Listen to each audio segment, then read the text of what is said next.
Continuons notre leçon sur la mise en page à l'aide de CSS en nous arrêtant sur deux astuces très intéressantes, la mise à zéro des styles par défaut des navigateurs et les feuilles de style alternatives destinées à Internet Explorer. Tout d'abord, lorsque on a plusieurs navigateurs et qu'on teste une mise en page sur ces navigateurs, on se rend compte qu'il peut subsister des décalages, des espaces différents qui posent problème. Et pour résoudre ce problème, l'une des manières les plus efficaces est d'ajouter une feuille de style spécifique qui va mettre à zéro les styles des différents navigateurs. J'ai ici pour l'exemple un document HTML qui ne comporte aucun style CSS, dans lequel sont listés un ensemble de balises couramment utilisées, des balises de titre, de paragraphe, de citation, des balises de style en ligne, des listes, des tableaux, des éléments de formulaire. Lorsque l'on ajoute ces balises dans un document, on se rend compte qu'elles ont des styles par défaut, des marges, internes, externes, gauche.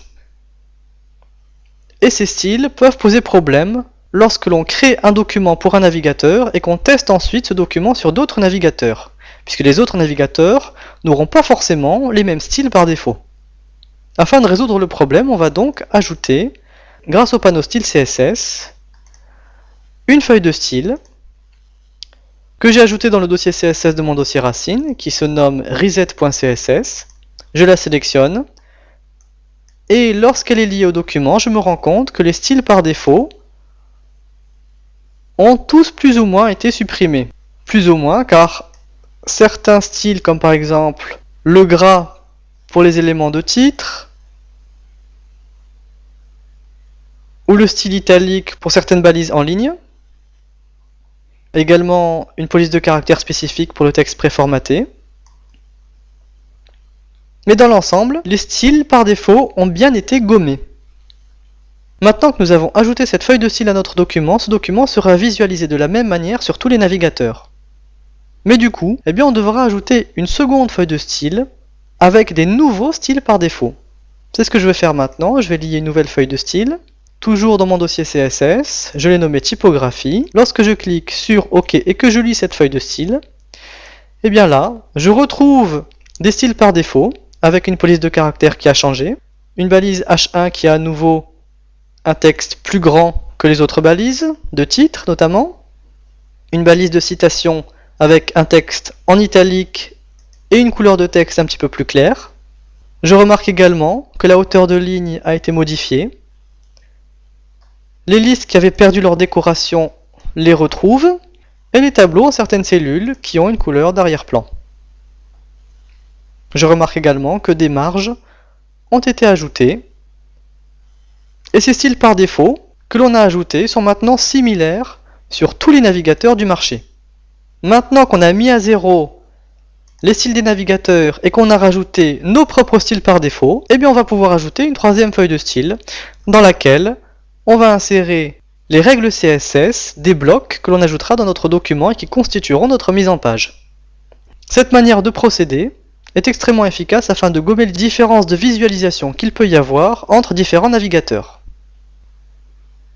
Alors par contre, il peut arriver, une fois qu'on a ajouté ces feuilles de style, que notre mise en page soit valable sur la majorité des navigateurs modernes, mais qu'il reste des différences sur certaines versions d'Internet Explorer, notamment les versions 6 et 7. Alors comment résoudre les problèmes liés à ces versions spécifiques d'Internet Explorer?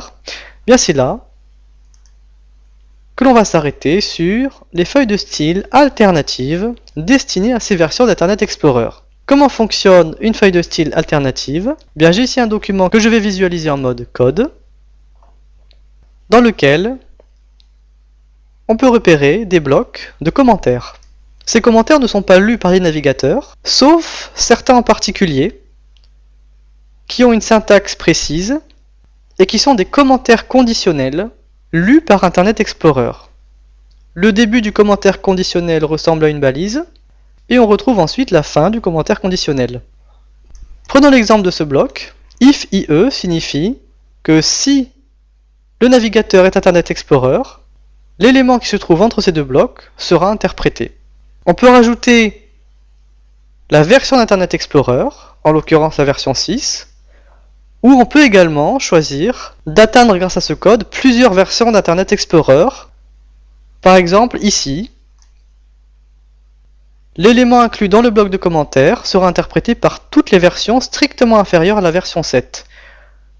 Et ici, le code sera interprété par toutes les versions inférieures ou égales à Internet Explorer 7.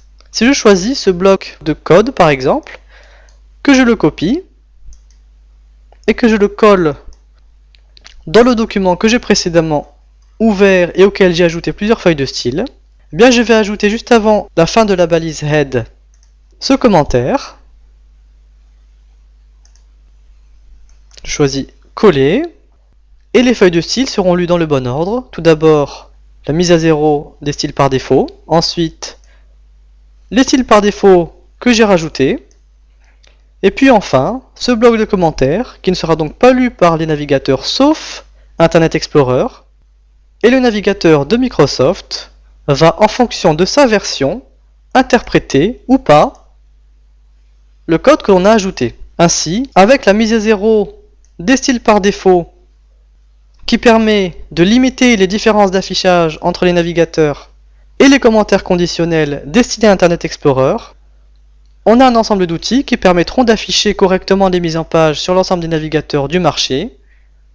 Et puisque ces mises en page sont réalisées grâce au CSS, ce sont des mises en page modernes et professionnelles. Voilà pour les quelques astuces et pièges à éviter. Et je vous conseille, lorsque vous créez votre propre mise en page, de revenir sur ces leçons. En appliquant ces quelques conseils, vous éviterez la majorité des difficultés rencontrées fréquemment lors de la création de mises en page à l'aide de CSS.